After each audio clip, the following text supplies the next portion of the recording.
एक समय की बात है। कई वर्ष पहले सियापुर गांव अपने हरे भरे जंगलों के लिए बहुत प्रसिद्ध था। यहाँ की हरियाली देखते ही बनती थी। इसी घने जंगल के अंदर में विशंभु नाम का एक तांत्रिक रहता था।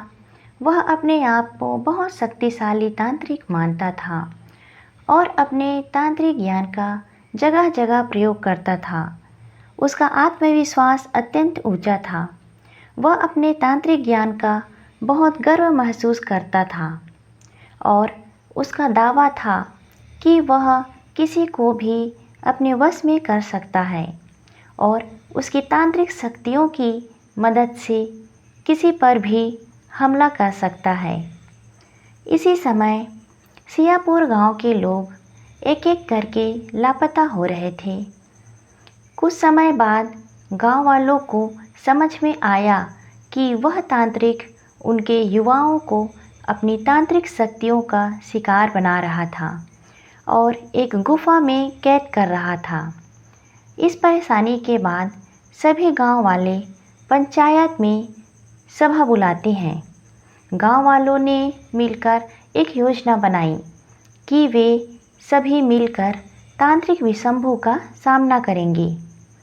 एक दिन सभी गांव वालों ने तांत्रिक के घर को ढूंढ लिया और सभी गांव वाले उस घने जंगलों के अंदर तांत्रिक के घर पहुँचे। जब सभी गांव वाले उसके घर पहुँचे तो वह तांत्रिक विशंभु अपने घर के मंदिर में पूजा कर रहा था।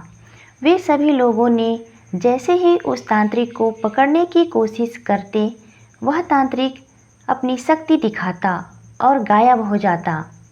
फिर जैसे ही गांव वाले उसे पकड़ने की कोशिश करते, वैसे ही तांत्रिक फिर से गायब हो जाता है। सभी गांव वाले थककर परेशान हो गए और वापस गांव लौट आए। गांव वालों ने उस तांत्रिक को पकड़ने की फिर से योजना बनाई और सभी लोग मिलकर उस घने जंगलों के अंदर उस तांत्रिक के घर पहुंच गए। वहां पर उन्होंने देखा कि वह तांत्रिक चारपाई में बैठकर जप तप कर रहे थे। तभी गांव वालों ने उसे पकड़कर उस चारपाई से बांध दिया और उस पर आग लगाकर वापस अपने गांव चले गए। गांव वाले समझने लगे कि वह तांत्रिक विशंभु उसी आग की लपटों में नष्ट हो जाएगा और इस तांत्रिक से छुटकारा मिलेगा। उनकी समस्या हमेशा के लिए समाप्त हो जाएगी। और वाकई में कुछ सालों तक सभी गांव वाले खुशी खुशी से रहने लगे। फिर एक दिन उसी गांव के 3 लोग घूमने के लिए निकल पड़े। घूमते घूमते रात हो गई और उसी जंगल में फंस गए। जब रात हो गई तो उन्होंने सोचा कि यहीं रुक जाएं। वे लोग भोजन की तलाश में जंगल में आगे बढ़ने लगे और जाते जाते उस तांत्रिक के घर पहुंच गए। वहां पर उन्होंने देखा कि तांत्रिक का घर टूटा फूटा पड़ा था, जिसमें विचित्र जंगली जानवरों का निवास था। तभी एक युवक ने आधी जली हुई चारपाई को देखा और बिना सोचे समझे उस आधी जली हुई चारपाई में विश्राम करने के लिए बैठ गया। उसके बैठने के बाद युवक के शरीर में तांत्रिक की आत्मा का प्रवेश हो गया।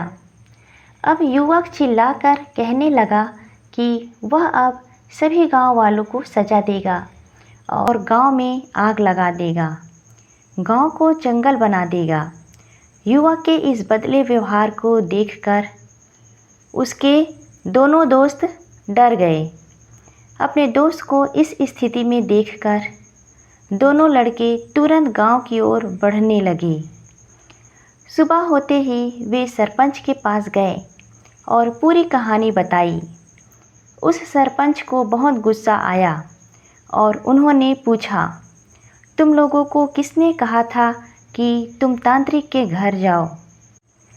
सरपंच के गुस्से को देखकर लड़कों ने माफ़ी मांगी और सरपंच के पैर पकड़कर कहा, हमें माफ़ कर दे, पर हमें अपने दोस्त को बचाना है। हमारी मदद कीजिए। सरपंच ने थोड़ी देर सोचा और फिर कहा, अगर वह लड़के की चारपाई में आग लगाकर उसके ऊपर पानी डाल देता है तो शायद तांत्रिक विशंभु की आत्मा उसे छोड़ देगी।